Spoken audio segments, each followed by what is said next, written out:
Is the CCP's current strategy towards Taiwan a hot war or a war of perception? Is it a lightning-fast war or a protracted one? This is one of the most controversial issues concerning China in 2024. According to a recent study by a British think tank, China has raised its defense budget for 29 consecutive years in preparation for a protracted war in the Indo-Pacific region.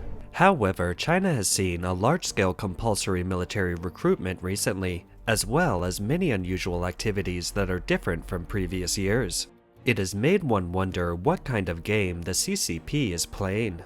The CCP's draft for 2024 has begun. Its requirements are different from previous years. The age limit used to be 18 to 22 years old, but it's been increased to 24 years old now. It's said to target college students and university graduates for the sake of preparing for the information war in the future, and also to solve the problem of youth unemployment. Not only that, but urgent enlistment orders have also been seen all over the country. Those who have been discharged from the army for 5 years are being called back, which means that the army is now going to be expanded in a big way. The question is, how can China afford to support these troops when its economy is in the doldrums? Judging from the large-scale draft order coming out of Heilongjiang, it's targeting the rural population. It's mandatory for rural China but not cities. Even the rural population who are working outside the rural areas must report for duty. Heilongjiang has even proposed a slogan to recruit all soldiers without leaving any loose ends. What is the reason for such a large-scale enlistment? According to Australian legal scholar Professor Yuan Hongbing, this is the clearest sign of preparation for war. The population base of rural peasants is the largest in China, and the countryside isn't a political, economic, and cultural center. So, if a war breaks out and there are heavy casualties, it won't trigger a huge political and economic impact as it would if they were soldiers from cities. This is one of the fundamental reasons why the CCP is now vigorously recruiting soldiers from rural areas. Yu Mao-Chuen, director of the China Center at the Hudson Institute, a U.S. think tank, said, "If Xi Jinping is pragmatic about costs, opportunities, and capabilities, the likelihood of an armed attack on Taiwan isn't high. But he warns that Xi Jinping, who is known for his risk-taking, could use Taiwan as a starting point for the next general war." On December 30th, 2023, the National People's Congress of the CCP passed the Reservist Law. It stipulates that officers and soldiers who have served in the military and have been discharged from the military must be ready to be drafted and return to the military to continue their service. The age of reservists has also been raised from 18 to 60 years old.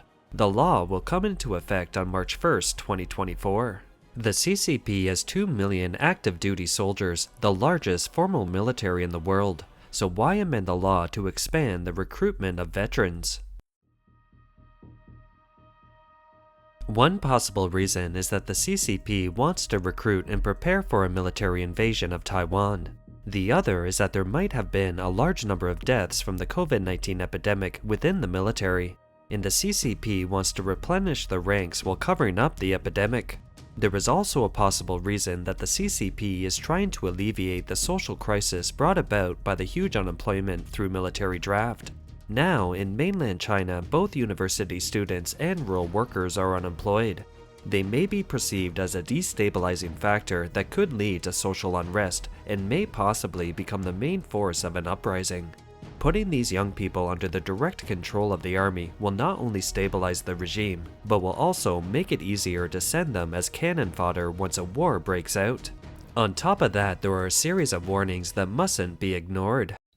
For example, the U.S. Air Force Chief of Staff warned that the CCP was recruiting U.S. troops to bolster its military power. In an Air Force memorandum in September 2023, the U.S. Air Force Chief of Staff Charles Brown, also a nominee for the U.S. Army's top general, warned U.S. military personnel that the CCP military was conducting a sophisticated recruiting campaign in the hopes of utilizing Western knowledge and skills to fill gaps in its military capabilities. Concerns have grown in recent years that Western pilots are helping to train the Chinese military. All members of the Five Eyes Alliance, including the US, have taken steps to prevent retired pilots from providing expertise to the Chinese military.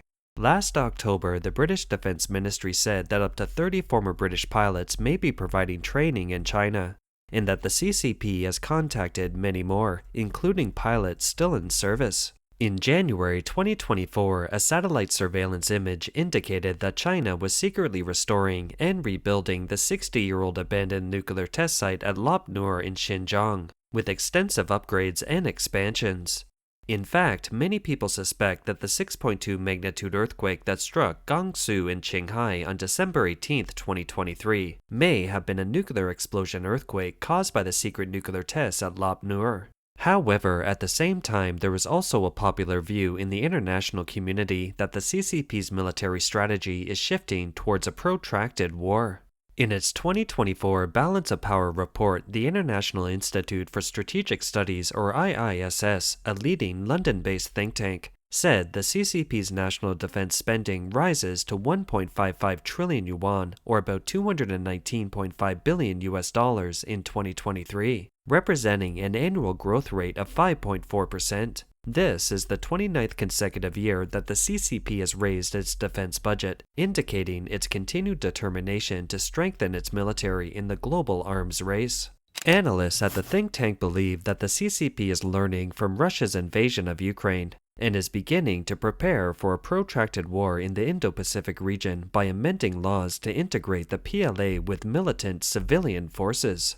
China Insights will continue to follow up on the strategic and tactical analysis of the CCP's military in the upcoming episodes.